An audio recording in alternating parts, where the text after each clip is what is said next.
नमस्ते दोस्तों, स्वागत है आपका मेरे चैनल मुक्ता आर्ट्स में। आज बात करेंगे टॉम हैंक्स की मूवी के बारे में, जो सोलो मूवीज के मास्टर हैं। उनकी अवार्ड विनिंग परफॉर्मेंस इस मूवी में आपको देखने को मिलेगी। मूवी स्टार्ट होती है एक बहुत बड़े तूफान से, और उसमें से निकलता है फिंच नाम का एक आदमी, जो है टॉम हैंक्स। उन्होंने यूवी रेस से बचने के लिए एक सूट पहना हुआ है। फिर फिंच अपने हाथ में लगी मशीन से रेडिएशन का लेवल चेक करता है, जिससे पता चलता है कि रेडिएशन का लेवल बहुत ज़्यादा है और टेम्परेचर भी ऑलमोस्ट 150 डिग्री तक है। फिंच सामने की एक शॉप में जाता है अपने एक रोबोट डच के साथ, जिसे फिंच ने ही बनाया था।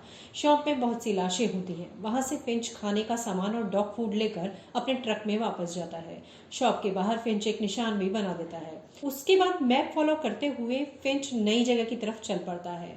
आगे हम सीन में देखते हैं कि अर्थ पहले जैसी नहीं रही, बिल्कुल बंजर और बेजार हो चुकी है। बड़ी बड़ी सिटीज खाली हो चुकी हैं, इंसान तो शायद ही बचे हैं।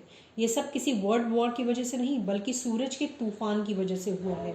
ओजोन लेयर भी ऑलमोस्ट खत्म हो चुकी है। अर्थ पर रेडिएशन लेवल बहुत बढ़ चुका है। फिंच के सामने फिर से एक तूफान आता है, जिससे बचकर वो एक फैक्ट्री में आता है, और हम देखते हैं कि फिंच का घर अब यही फैक्ट्री है। फिंच नहाने के बाद अपना आईडी कार्ड पहनता है, जिससे हमें पता चलता है कि सोलर स्टॉर्म आने से पहले ही फिंच इस फैक्ट्री में एक रोबोटिक इंजीनियर था और अब यहीं रहता है। डॉग फूड से आपको पता चल ही गया होगा फिंच के डॉग के बारे में। तबाही के बाद अब यही दोनों साथ रहते हैं। डॉग को खाना देने के बाद फिंच जाता है अपनी लाइब्रेरी में, जहां वो कुछ किताबों की स्कैनिंग रोबोट से कराता है। वो books dog behaviour, surviving skill और दुनिया की जानकारी से रिलेटेड होती हैं। बुक्स को फिंच एक रोबोट में अपलोड करता है। एक्चुअली फिंच एक नया रोबोट तैयार कर रहा था, जो फिंच के जाने के बाद उसके डॉग गुडियर का ध्यान रख सके, क्योंकि फिंच बहुत बीमार था और शायद कुछ दिनों का मेहमान भी। नेक्स्ट डे फिंच पुराने रोबोट डच की आंखें, जो कि कैमरा है, नए रोबोट में लगाता है, ताकि रोबोट अपने आसपास की चीजें देख सके। बुक से इंफॉर्मेशन रोबोट में अपलोड करते वक्त कुछ एरर आ जाता है, लेकिन थोड़ी ही देर बाद रोबोट फिंच को इशारों में रिस्पॉन्स करने लगता है। फिंच रोबोट में स्पीक सॉफ्टवेयर भी अपलोड करता है। फिंच रोबोट को कुछ रूल सिखाता है, किसी इंसान को नुकसान नहीं पहुंचाना, उनकी मदद करनी है, और फिंच के जाने के बाद गुडियर यानी कि उसके डॉग का ध्यान रखना है। लेकिन तभी लाइट चली जाती है। फिंच लाइट ठीक करने के लिए विंड मिल पर जाता है, वहां से उसे बिजली मिलती है। लाइट फिक्स करने के बाद फिंच को बहुत बड़ा रेत का तूफान आता हुआ दिखाई देता है, जो फैक्ट्री से दूर होता है। नीचे आकर फिंच वेदर फोरकास्ट से अपने रोबोट को कनेक्ट करता है, और उसे पता चलता है कि तूफान इनके पास 24 घंटे में आ जाएगा और 40 दिन बाद यहाँ से जाएगा। फिंच के पास 40 दिन का खाना भी नहीं होता, इसलिए फिंच मैप पर सेफ लोकेशन सर्च करता है और सैन फ्रांसिस्को जाने का प्लान करता है। फिंच रोबोट में डाटा ट्रांसफर की स्पीड को बढ़ा देता है, जिस पर रोबोट कहता है कि वो सिर्फ 72% इन्फॉर्मेशन ही अपलोड कर पाएगा। तब फिंच बोलता है कि उनके पास ज्यादा वक्त नहीं है। अब फिंच रोबोट को चलना और दौड़ना भी सिखाता है, जिसकी रोबोट प्रैक्टिस भी करता है। डच की आंखें ना होने की वजह से वो आसपास के सामान से टकराता रहता है, तो फिंच उसमें सीसीटीवी कैमरा लगा देता है, और हम देखते हैं कि फिंच रोबोट डच और गुडियर उस जगह को छोड़कर जा रहे हैं।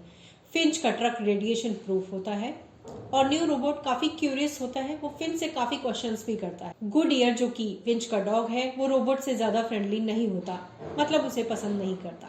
रोबोट, जो बहुत क्यूरियस होता है, फिंच से काफी क्वेश्चन करता है और काफी कुछ सीखता भी है। फिंच एक सुनसान जगह पर जाकर बताता है रोबोट को कि ये जगह पहले बहुत हरी भरी हुआ करती थी, लेकिन अब बंजर बन चुकी है। रोबोट के क्वेश्चन से हमें पता चलता है कि उसमें 72% इन्फॉर्मेशन ही लोड हो पाई है, जिसकी वजह से उसको काफी चीजें नहीं पता। वो लोग एक थिएटर पहुंचते हैं। फिंच रोबोट को गेट खोलने को बोलता है, लेकिन रोबोट तो बड़ी ही आसानी से पूरा गेट ही उखाड़ देता है। अंदर रोबोट फर्स्ट टाइम खुद को मिरर में देखता है। फिंच वहां से कॉर्न उठाता है और बाहर सनलाइट में एक लोहे की प्लेट पर रखता है, तो कॉर्न पॉप होने लगते हैं, जिसका मतलब टेम्परेचर बाहर का बहुत ही ज्यादा था। हम रोबोट को एक्साइटेड होते देखते हैं, बिल्कुल बच्चे की तरह। फिंच तूफान देखता है जो उनके पास आने ही वाला था, तभी ये लोग उस जगह को छोड़कर फटाफट निकल जाते हैं। लेकिन फिंच को पता चलता है कि तूफान उन्हें अब बहुत ही जल्दी घेर लेगा। तभी फिंच केबल की हेल्प से ट्रक को जमीन से बांधता है, जिसमें रोबोट उसकी हेल्प करता है। तूफान इतना भयानक था कि उनका ट्रक हवा में उड़ जाता है, लेकिन केबल की वजह से वो बच जाते हैं। फिंच देखता है कि सिर्फ रोबोट की लगाई केबल ही बची हुई है। रोबोट ट्रक के टायर भी चेंज करता है, क्योंकि फिंच अपना जैक लाना भूल गया था, और रोबोट को जैक नाम रखने को बोलता है, लेकिन रोबोट को ये नाम नहीं पसंद आता। काफी डिस्कशन के बाद रोबोट अपना नाम जेफ रखता है। लेकिन हम देखते हैं कि जेफ और फिंच हाथ मिलाते हैं, लेकिन गुडियर जेफ को बिल्कुल पसंद नहीं करता। जेफ कई बार गुडियर से दोस्ती भी करने की कोशिश करता है। उसे गुडियर का ट्रस्ट जीतना पड़ेगा, ये फिंच उससे कहता है। ट्रक चलाते वक्त फिंच के मुंह से खून आने लगता है। फिंच की तबीयत ज्यादा खराब होने लगी थी। फिंच एक कैफे में जाता है। गुडियर को जेफ ट्रक से बाहर खींचने लगता है, लेकिन फिंच जेफ को डांटता है। तभी जेफ ट्रक चलाने की कोशिश करता है और उसे बार बार क्रैश कर देता है, जिस पर फिंच जेफ को उसका यूवी सूट लाने को कहता है, क्योंकि उनका ट्रक अब जेफ की वजह से धूप में चला गया था। जेफ को समझाने के लिए फिंच अपना हाथ धूप में लाता है, ताकि जेफ समझ सके कि फिंच और गुडियर के लिए सनलाइट कितनी खतरनाक है, और फिंच का हाथ जलने लगता है। ये लोग फिर से अपने सफर पर निकल पड़ते हैं। जेफ नाराज होकर पीछे बैठ जाता है, तो फिंच उसे मनाने के लिए ड्राइविंग सिखाने लगता है। कुछ गलतियों के बाद जेफ ड्राइविंग में परफेक्ट हो जाता है और वो ट्रक ड्राइव करने लगता है। रात में जेफ फिंच से पूछता है कि वो लोग रात में ट्रेवल क्यों नहीं करते। इस पर फिंच कहता है दूसरे इंसान रात को उन पर अटैक कर सकते हैं, उनका ट्रक छीन सकते हैं, इसलिए उन्हें रात में खतरा है। एक सीन में हम देखते हैं कि जेफ खुद को ब्लैंकेट से कवर करता है, बिल्कुल इंसानों की तरह। फिंच की तबीयत और खराब होने लगती है और उसे फीवर होता है, तो जेफ उसके सर पर पट्टी भी रखता है। जेफ को लगता है दवा के बिना फिंच बहुत बीमार हो जाएगा, तो वो ट्रक एक हॉस्पिटल की तरफ ले जाता है।